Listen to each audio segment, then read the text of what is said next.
আমি গল্প দাদু। তোমরা কি জানো, ভারতের এমন একটি মন্দির আছে যেখানে মানুষ বিশ্বাস করে সময় যেন থেমে যায়। এই মন্দিরের নাম মহাকালেশ্বর জ্যোতির্লিঙ্গ। এই মন্দিরটি অবস্থিত মধ্যপ্রদেশের প্রাচীন শহর উজ্জয়িনীতে, যা একসময় ছিল ভারতের অন্যতম ধর্মীয় ও জ্যোতির্বিদ্যার কেন্দ্র। এই মন্দিরে বিরাজ করেন ভগবান শিবের এক বিশেষ রূপ মহাকাল। মহাকাল মানে যিনি সময়েরও ঊর্ধ্বে। কিন্তু কেন এই মন্দির এত বিখ্যাত? কবে, কে আর কিভাবে এটি তৈরি হয়েছিল? ইতিহাস বলছে এই মন্দিরের মূল উৎপত্তি খুবই প্রাচীন, হাজার হাজার বছর আগে। অনেক পুরাণে বলা হয়েছে এই স্থানে প্রথমে কোনো মানুষ মন্দির বানায়নি, বরং এখানে স্বয়ং ভগবান শিব মহাকাল রূপে প্রকাশ পেয়েছিলেন। তারপর ধীরে ধীরে এই স্থানে পূজা শুরু হয়। পরবর্তীতে প্রাচীন রাজারা এই স্থানে মন্দির নির্মাণ করেন। বিশেষ করে রাজা বিক্রমাদিত্য এই মন্দিরের উন্নয়নে গুরুত্বপূর্ণ ভূমিকা পালন করেছিলেন বলে অনেকে বিশ্বাস করেন। কিন্তু সময়ের সাথে সাথে আক্রমণ ও ধ্বংস হয়েছে এই মন্দিরে। ১৩ শতকে দিল্লির সুলতান ইলতুৎমিশ এই মন্দির ধ্বংস করেন। তারপর বহু বছর পরে অষ্টাদশ শতকে মারাঠা শাসক রানোজি শিন্ডে এই মন্দিরটি পুনর্নির্মাণ করেন। আজ যে মন্দির আমরা দেখি তা মূলত সেই পুনর্নির্মিত রূপ। কিন্তু কেন এই জায়গাতেই মহাকাল রূপে শিবের আবির্ভাব হয়েছিল?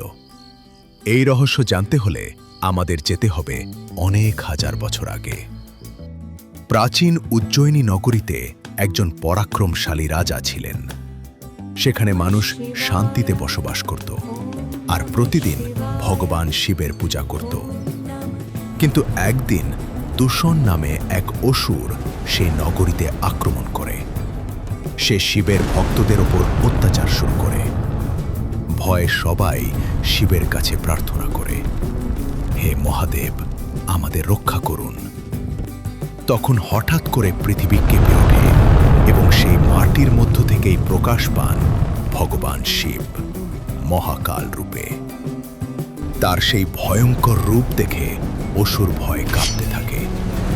শিব এক মুহূর্তেই দূষণকে ধ্বংস করে দেন। তারপর ভক্তদের অনুরোধে তিনি সেখানেই অবস্থান করেন মহাকালেশ্বর হিসেবে।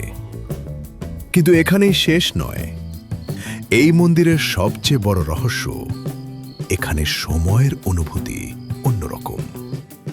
অনেক ভক্ত বলেন মন্দিরে প্রবেশ করার পর তারা বাইরের পৃথিবীর কথা ভুলে যান। ঘন্টার পর ঘন্টা কেটে যায়, কিন্তু মনে হয় মাত্র কয়েক মিনিট। দাদু, এটা কি সত্যিই সম্ভব? সময় শুধু ঘড়িতে নয় রে, সময় আমাদের মনের মধ্যেও থাকে। যখন মন সম্পূর্ণ শান্ত হয়, তখন সময়ের অনুভূতি ধীরে হয়ে যায়।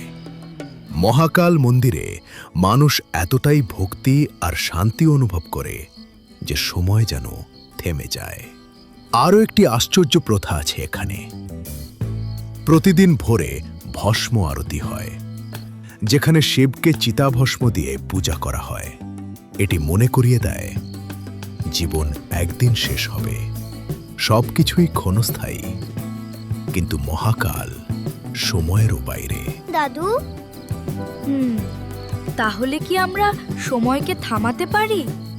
না রে, সময়কে থামানো যায় না, কিন্তু আমরা আমাদের মনকে শান্ত করতে পারি। আর যখন মন শান্ত হয়, তখনই মনে হয় সময় থেমে গেছে। তাই মহাকাল আমাদের শেখায় সময়ের পিছনে না ছুটে বর্তমানকে অনুভব করতে শেখো। কারণ যে বর্তমানকে বুঝতে পারে, সেই আসল জীবনের রহস্য বুঝতে পারে।